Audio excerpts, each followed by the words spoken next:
Oi pessoal, tudo bem com vocês? Esse é mais um vídeo do canal Oficina de Espiritualidade. Vamos estudar, nesse vídeo, um breve histórico do que tenha sido o movimento francês durante a vida de Kardec e após a vida dele. Nós não vamos nos aprofundar nas questões, até porque pretendo fazer em outras oportunidades, em vídeos separados, sobre a história tanto do movimento espírita francês quanto a história do movimento espírita brasileiro, comparando-as.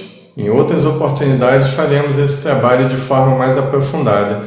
Mas para esse recorte temático de agora, nesse vídeo, nós vamos demonstrar que o movimento espírita durante a gestão de Kardec era uma coisa, e o pós-Kardec se transformou numa outra completamente diferente. Nós vamos ver o desenvolvimento disso, como se processou, até para começarmos já a entrar na nossa proposta da série Movimento Espírita para o século XXI. Kardec, em final de 1854, ele tomou conhecimento de que os fenômenos mediúnicos das mesas girantes estavam acontecendo na França e ele, com certa reserva, recebeu aquela notícia. Passou-se um ano, no final de 1855, ele foi então convidado para assistir uma reunião mediúnica na casa de Madame Plenemaison. E a partir daí, essa é uma outra história, desenrolou-se toda a pesquisa de Kardec que resultou na codificação espírita ou doutrina espírita. Estudando a doutrina espírita, eu posso observar que havia uma grande preocupação de Allan Kardec com o tema fraternidade, com o tema amor. E esse tema é muito importante a gente já deixar delimitado nesse vídeo, porque ele vai permear, vai ser o assunto central de todos os outros vídeos que gravaremos acerca do assunto movimento espírita.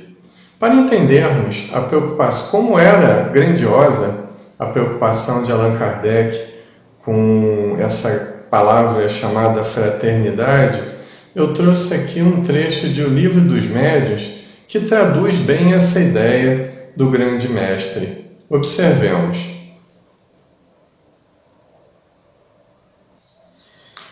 A bandeira que desfraldamos bem alto é a do espiritismo cristão e humanitário, em torno da qual já temos a ventura de ver tantos homens reunidos em todas as partes do globo, por compreenderem que aí está a âncora de salvação, a salvaguarda da ordem pública, o sinal de uma nova era para a humanidade. Então, sem nos perdermos em questões teológicas e conceituais acerca do significado da palavra cristão, nós espíritas somos cristãos ou não, não vamos entrar nessa discussão, a meu ver, para esse vídeo estéril. Mas o fato é que Allan Kardec defendia que a moral trazida por Jesus era um campo de encontro entre todas as pessoas. Todas as pessoas poderiam navegar de forma segura e de forma convergente através do pensamento de Jesus. E foi essa a grande mensagem que Allan Kardec deixou em relação à doutrina espírita. A primeira motivação e a primeira função da doutrina espírita, é claro, é converter as pessoas ao não materialismo, combater esse materialismo que inclusive está dentro das religiões, mas sobretudo implantando o sentimento de verdadeira fraternidade, sobretudo entre aqueles que pensam diferente, sentimento de empatia. Mas Allan Kardec tinha também a preocupação de estabelecer um movimento em relação à sociedade muito flexível. Kardec sempre teve um apuro muito grande em relação aos pontos doutrinários, tanto aos princípios básicos da doutrina, quanto ao desenvolvimento de cada um desses princípios. Mas em relação ao movimento, ele sempre fez questão de deixar as pessoas muito à vontade para estudarem o Espiritismo como quisessem e se aterem àqueles princípios doutrinários que foram codificados por ele ao longo de toda a sua obra. Vejamos então um trecho que é muito importante para entendermos essa flexibilidade com a qual Allan Kardec tratava o estudo coletivo de cunho espírita. Vejamos.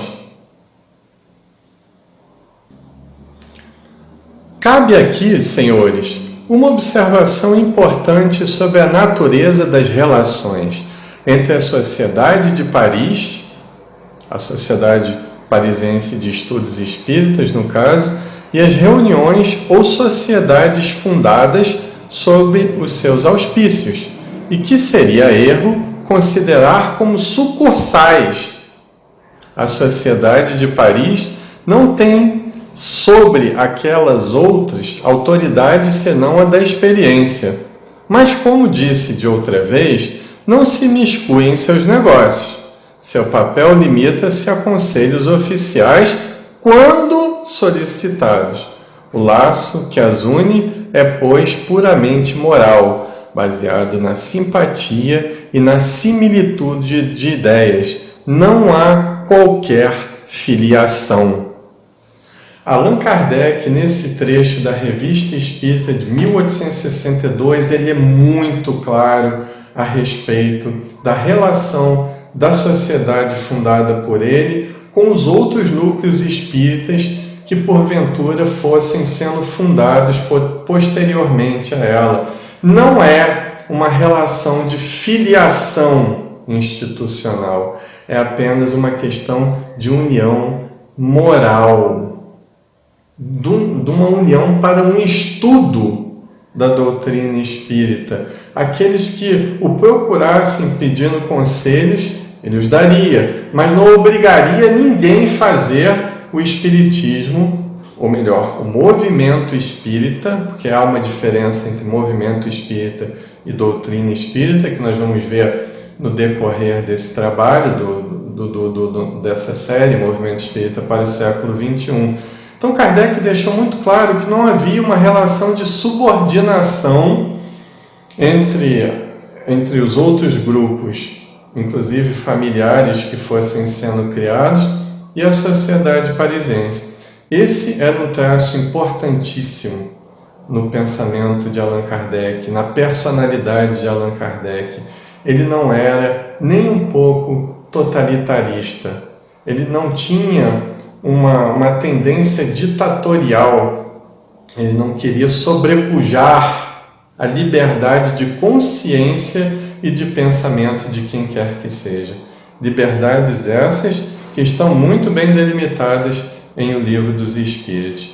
E falando sobre a liberdade de consciência e de pensamento, vamos ver como Kardec idealizava como deveríamos estudar a doutrina espírita, com alegria ou com medo de sermos maltratados por aqueles que pretensamente sabem mais do que nós, com alegria ou com medo de sermos estocados pelos arrogantes que pensam deter toda a verdade possível. Vamos ver o pensamento original de Kardec na fonte, como ele idealizava o estudo espírita. Aliás, não temos absolutamente a pretensão de impor as nossas ideias. Emitimos-las por ser direito nosso, que as adotem aqueles a quem elas convêm. Os outros têm o direito de as rejeitar. Então, Allan Kardec nunca pôs a opinião pessoal dele, a sua forma de conceber a doutrina, acima de qualquer outra opinião.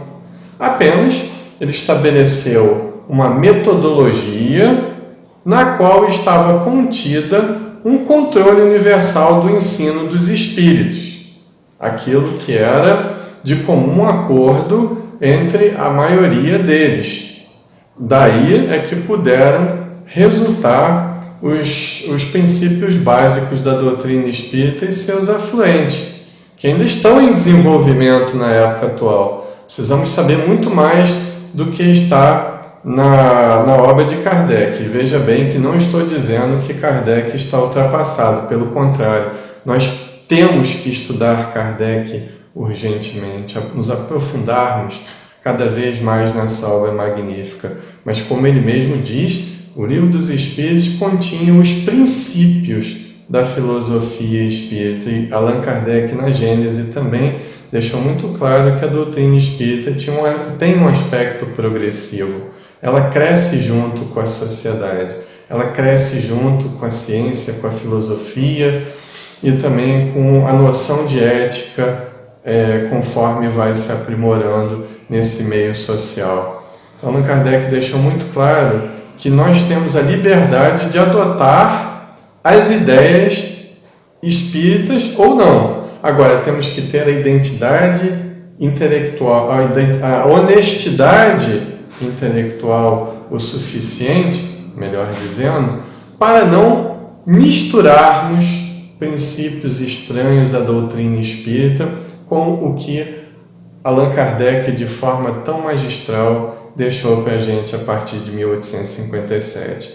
Então é um cuidado que nós temos que ter também para não estabelecermos um campo de batalha doutrinária, como muito acontece hoje em muitas casas espíritas, nas redes sociais, nos grupos espíritas virtuais e etc. Temos que ter cuidado para desfraudarmos essa bandeira da fraternidade, não sermos omissos diante das nossas concepções, mas também não criarmos a desordem, não criarmos a guerra virtual ou presencial para defendermos princípios nos quais acreditamos. Podemos sentir esse caráter participativo da personalidade de Allan Kardec, essa personalidade já com uma extrema humildade desenvolvida. Ele sonhava com o estabelecimento de uma comissão central que pudesse resolver todas as divergências doutrinárias e, porventura, administrativas que existissem no movimento espírita da época. E era através desse ser coletivo, não individual, porque Allan Kardec nunca se pôs como chefe do espiritismo. Pelo contrário, no livro Obras Póstumas, ele afirma textualmente que o chefe do espiritismo seria essa comissão central, ou seja, o consenso entre as pessoas, de preferência o debate com aqueles que pensem diferente. Navegando um pouco mais à frente, nós vamos ver que além dessa liberdade de consciência e de pensamento, além dessa preocupação em dividir o poder, além dessa preocupação da partilha do conhecimento para se chegar num consenso daquilo que o mundo espiritual já tinha nos ditado, existia uma preocupação muito grande também em se estabelecer esse aspecto progressivo da doutrina espírita, fazer com que o conhecimento se ampliasse. E Allan Kardec deixa uma advertência muito grande para nós espíritas na sociedade brasileira atual e no movimento espírita mundial como um todo. Vamos ver a advertência que Allan Kardec nos deixa num dos textos do livro Obras Póstumas, dizendo qual seria uma das principais fontes de entrave da divulgação das ideias espíritas. Acompanhemos. Esta imobilidade, longe de ser uma força, se torna causa de fraqueza e de ruína para quem não acompanha o movimento geral. Quebra a unidade, porque os que querem avançar se separam dos que persistem em ficar atrás. Mas, acompanhando o movimento progressivo, cumpre fazê-lo com prudência, e evitar ir de cabeça baixa ao encontro dos devaneios, da utopia e dos sistemas. Cumpre fazê-lo a tempo, nem muito cedo, nem muito tarde, e sem conhecimento de causa. Allan Kardec defendia que a doutrina espírita teria, sim, que evoluir, que progredir em seus conceitos, de acordo com a progressão da própria sociedade, mas não progredir subordinada a ideologias políticas. Por exemplo, como muitos espíritas tentam subordinar a doutrina espírita, mas não subordinada a princípios científico-materialistas, a sistemas reducionistas, muitas vezes até que negam a própria essência dos princípios básicos da doutrina espírita. E para que isso aconteça é necessário que os espíritas que pensam diferente, e nós vamos ver essa polêmica que já vem se desenrolando no Brasil há mais de um século, que eles se encontrem, que eles dialoguem. Se o diálogo não é possível ainda, é por causa do orgulho e do egoísmo de ambos os lados. Uns pensando pretensamente que sabem tudo através do poder da razão, e outros pensando que, através de mecanismos místicos de produção, entre aspas, da caridade ao próximo, podem ocupar cargos na alta hierarquia espiritual. E, é claro, hiperbolizando a situação para termos ideia desses dois blocos gerais que acompanham o nosso movimento até hoje. Então, essa aproximação entre os espíritas das várias tendências de entender a doutrina, de compreensão da doutrina. Então, esse diálogo é o que falta hoje em dia, é essa aproximação para estabelecermos princípios que, apesar de muitas vezes contraditórios, mas podem gerar encontros complementares através de pontos que já são pacíficos entre as diversas cabeças pensantes. Então essa era a primeira parte do nosso vídeo, agora vamos para a segunda. Mas e o movimento espírita pós-Kardec? É necessário que façamos uma afirmação aqui, que não temos a função e nem a intenção de estabelecermos, de trazermos ossos podres para que os outros sintam o mau cheiro dele.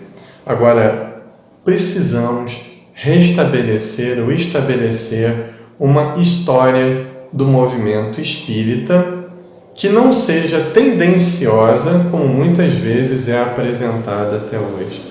Muitos de nós espíritas não conhecemos a história do nosso próprio movimento espírita com os seus primórdios lá, com as pesquisas de Allan Kardec.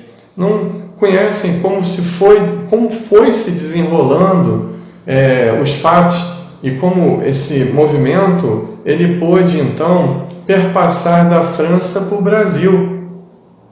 Então aqui nós não vamos ter a motivação de condenar quem quer que seja, de não julgar no sentido de condenar, mas apenas fazendo uma análise dos fatos que aconteceram após a morte de Allan Kardec. E um dos grandes fatos é que a doutrina espírita foi muito deturpada por Pierre Gaëtan de Marie, que foi a pessoa que assumiu a edição da Revista Espírita após a morte de Allan Kardec e também os negócios da Sociedade Parisiense após a desencarnação do grande mestre. Então, Pierre Gaëtan de Marie, numa síntese muito grande, ele, por exemplo, custeou com dinheiro espírita obras de cunho teosófico ligadas à pena de Madame Blavatsky. Ele, por exemplo, aproximou a obra de Rustem, que em muitos pontos é contraditória com a obra de Allan Kardec, para o meio espírita francês daquela época. Então, muitas vezes, deixando de dar a prioridade para a divulgação dos princípios espíritas deixados nas obras de Allan Kardec, para divulgar princípios estranhos à doutrina. Não que as outras pessoas não tenham o direito de pensar como querem ou de fazer os seus movimentos religiosos como querem. Não. Essa é uma garantia de todas as pessoas, a liberdade de consciência e de pensamento, como nós dissemos. Mas, se somos espíritas, então comecemos pelos princípios básicos que Allan Kardec deixou. E a grande verdade é que Pierre Gautin-Leymarie não conseguiu fazer isso. E foi por isso que, a partir de 1881, o próprio espírito de Allan Kardec, que já tinha desencarnado em 1869, se comunica através de um médium para Madame Berthe Froeppel, ou Berthe Froeppel, como alguns dizem, e dá instruções sobre a criação de um novo núcleo espírita que mais tarde seria chamado União Espírita Francesa. Então, o que levou o próprio espírito de Allan Kardec, se comunicando para sua esposa e para Berthe Froeppel, grande amiga da família, amiga inseparável de Amélie Boudet até a desencarnação da mesma, o que levou o espírito Allan Kardec se preocupar tanto em transferir a divulgação da doutrina espírita para um outro núcleo? E eu respondo: foi a deturpação dos princípios espíritas sofridas após a morte dele. Allan Kardec, o espírito Allan Kardec, em nenhum momento pediu que os espíritas se digladiassem entre si. Ele não tentou obsediar Pierre Gautin-Leymarie ou fazer com que ele parasse de fazer o que estava fazendo, que eram tarefas completamente estranhas à proposta original de Allan Kardec. Mas ele, através da mediunidade que deu origem à doutrina espírita, ele propôs a fundação de um novo núcleo que resgatasse toda essa metodologia de trabalho que foi deixada por ele.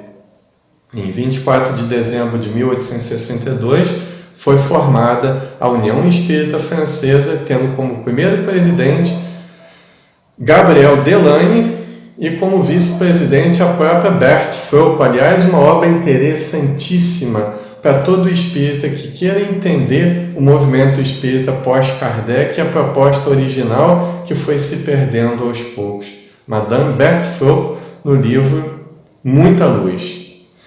Então, para terminarmos, eu gostaria de deixar uma mensagem para que todos nós espíritas refletíssemos, que está contida no final desse livro Muita Luz, de Berthe Froeppel, dessa grande amiga pessoal de Amélie Boudet. São palavras atribuídas à própria Amélie. Era uma preocupação que a Amélie tinha em relação ao futuro do movimento espírita.